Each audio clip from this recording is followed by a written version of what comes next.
हैं कुछ और खबरों का। मध्य प्रदेश के मुख्यमंत्री शिवराज सिंह चौहान ने पलटवार करते हुए कांग्रेस पर एक बार फिर हमला बोला है। मुख्यमंत्री शिवराज सिंह चौहान ने कहा है कि कांग्रेस संभावित हार से बौखला गई है। कांग्रेस नेता अधिकारियों को धमका रहे हैं। दिग्विजय कमलनाथ के बयानों से अधिकारियों का मनोबल टूट रहा है। अधिकारियों को धमकाना भी आचार संहिता का उल्लंघन होता है।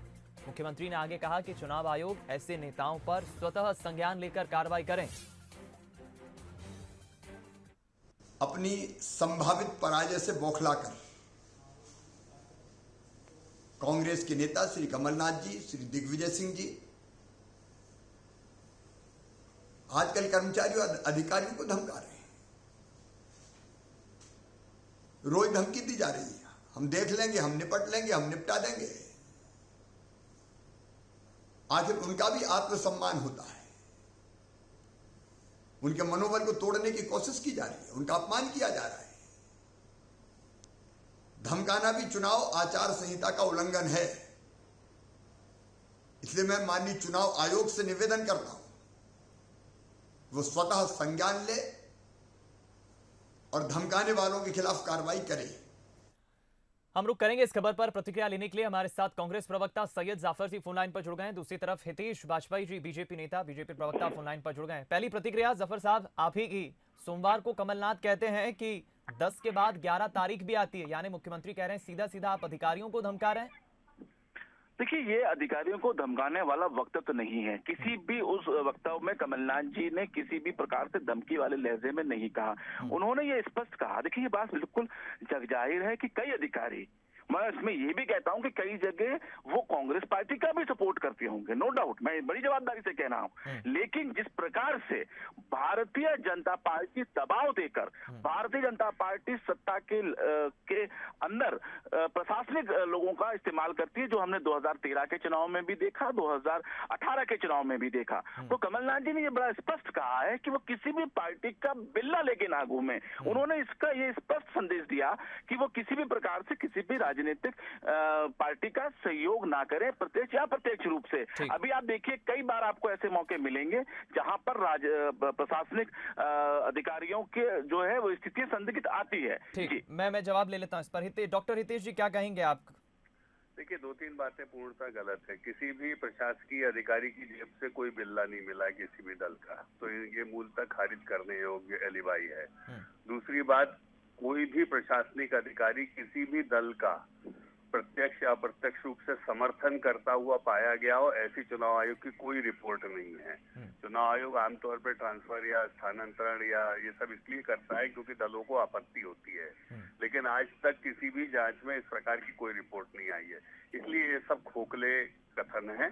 और मैं तो आगे बढ़कर बोलूंगा, जो मुख्यमंत्री जी ने आग्रह किया है, बिल्कुल ये सब गजेटेड ऑफिसर्स रहते हैं, मैं भी रहा हूँ, लेकिन जिस दिन मैंने राजनीतिक दल ज्वाइन किया था उस दिन मैंने अपनी नौकरी छोड़ दी थी।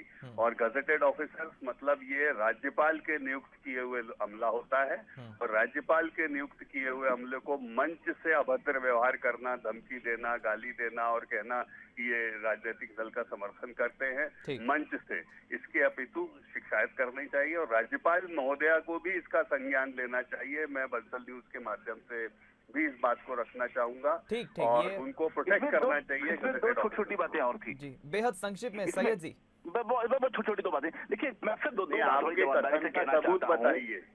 बीजेपी का कहना है सैयद जी कि आप किस तथ्य पे आरोप लगा रहे हैं? किस तथ्य? संगीन आरोप लगाए, आपके पास क्या तथ्य है उसके कि किसी जेब में बिल्ला मिला, बताइए। जी, मैं सुन लेते, जवाब सुन लेते हैं सैयद जी का। भ्रामक जानकारी नहीं, बहुत छोटी सी प्रतिक्रिया मैं आपको देता हूँ। तो इन्होंने गंभीर आरोप लगाए हैं। इनका समय हो जाए तो मुझे बता दीजिएगा। हितेश जी, हम तथ्य पे बात कर रहे हैं ना। सैयद जी वही तथ्य की शायद और इशारा कर रहे हैं। सैयद जी कहना चाह रहे हैं किस तथ्य पर आप ये एलिगेशन आरोप लगा रहे हैं, बीजेपी कह रही है? उदाहरण बताइए ना, कहाँ पर उन्हें बिल्ला मिला और कहाँ इन्होंने दल के समर्थन में गाड़ियों में सामान मिला, बताइए।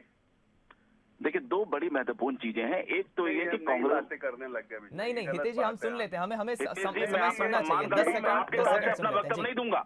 अगर मैं आपका सम्मान कर रहा हूँ, मतलब आपको मैंने पूरा मौका दिया, आपको मैंने पूरा मौका दिया, मैंने आपको छेड़ा क्या, मुझे बोलने दीजिए ना। अरे तो मुझे बोलने दीजिए ना। देखिए डॉक्टर ऐसे दर्शक को समझ नहीं पाएंगे, हम 10 सेकंड सुन लेते हैं। जाफर साहब क्या कह रहे हैं, उनकी प्रतिक्रिया लेना मुझे जरूरी है। मुझे बोलने तो दीजिए।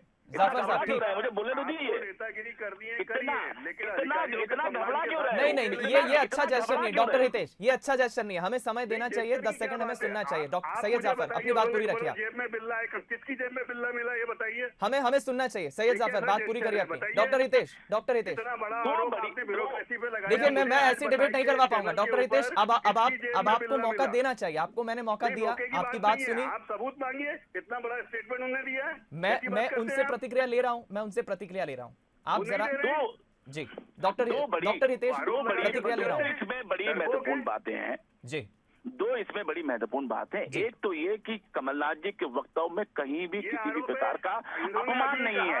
अरे मुझे अधिकारी का नाम बताइए, किसकी जेब में बिल्ला मिला बताइए आप। कभी भी कमलनाथ जी अपने वक्तव्य में अपमान किसी अधिकारी का नहीं किया। आगे नहीं बढ़ने दूंगा मिश्रा जी, मैं आपको बता दूं। मैं इन्होंने अभी आरोप लगाया। ऐसे क्यों फर्जी प्रवक्ताओं को आप बुला रहे हो? जाफर साहब आपने कहा 2013 के चुनाव में हमने देखा बीजेपी दबाव में अधिकारियों को दबाव में लाकर अधिकारियों को दबाती है। कैसे प्रवक्ता बन गए भारतीय जनता पार्टी के, जिनको सुनने के मानदान नहीं है? मैं बोल रहा हूँ आपको जब पूरा मौका मिला आपके हर बात का जवाब देने के लिए मैं औपचारिक नहीं हूँ। हितेश जी आप हर बात तो आप मुझे बोलने देंगे जब मैं जवाब दूंगा, तो आप मुझे बोलने देंगे जब मैं आपको दूंगा ना जवाब, आपको जवाब दूंगा ना। आप झूठ बोलते हैं, आपकी पार्टी झूठ बोलती है, दलाल है आप लोग। ये बिल्कुल ये अच्छा जेस्चर नहीं है। मैं समझता हूँ ये अच्छा जेस्चर नहीं है। दोनों प्रवक्ताओं से मेरा आखिरी रिक्वेस्ट है, मैं आगे डिबेट नहीं बढ़ा पाऊंगा। डॉक्टर हितेश साफ कह रहे हैं कि आप बताइए, जाफर साहब बताइए, आप कह रहे हैं बीजेपी दबाती है अधिकारियों को, आप बताइए। सबसे पहली बात यह है कि मैं सबसे पहली बात यह है कि जिस बात पे हम डिबेट कर रहे हैं कि कमलनाथ जी ने अपमानित किया। चलिए ऐसे तो फिर मैं डिबेट आगे नहीं बढ़ा पाऊंगा। आप दोनों मेहमानों का, दोनों प्रवक्ताओं का मैं शुक्रिया अदा करता हूं हमारे साथ जुड़ने के लिए। कांग्रेस एक बड़ा आरोप लगा रही है बीजेपी पर। कांग्रेस कहती है कि बीजेपी अधिकारियों को दबाती है, बीजेपी गलत इस्तेमाल करती है अधिकारियों का, जिसका हमने 2013 के चुनाव में भी देखा। हालांकि बीजेपी ये कह रही है कांग्रेस से कि आप प्रमाण बताइए, आप तथ्य बताइए, किस बेसिस पर, किस तथ्य के आधार पर कांग्रेस इतना बड़ा आरोप लगा रही है। लेकिन जाहिर है कि एक जेस्चर होना चाहिए, मौका मिलना चाहिए। राजनीतिक विषयों पर डिबेट होना आम बात है, लेकिन दूसरी तरफ कांग्रेस ने एक बड़ा आरोप लगाया है, बीजेपी कह रही कि ये गलत है। कांग्रेस का यह भी कहना है कि कमलनाथ ने जो कहा है कि 10 के बाद 11 तारीख भी आती है, उसका गलत मतलब निकाला गया। उन्होंने कोई धमकी नहीं दी, उन्होंने एक वक्तव्य दिया है और उनके वक्तव्य को बीजेपी ने गलत तरीके से लिया है।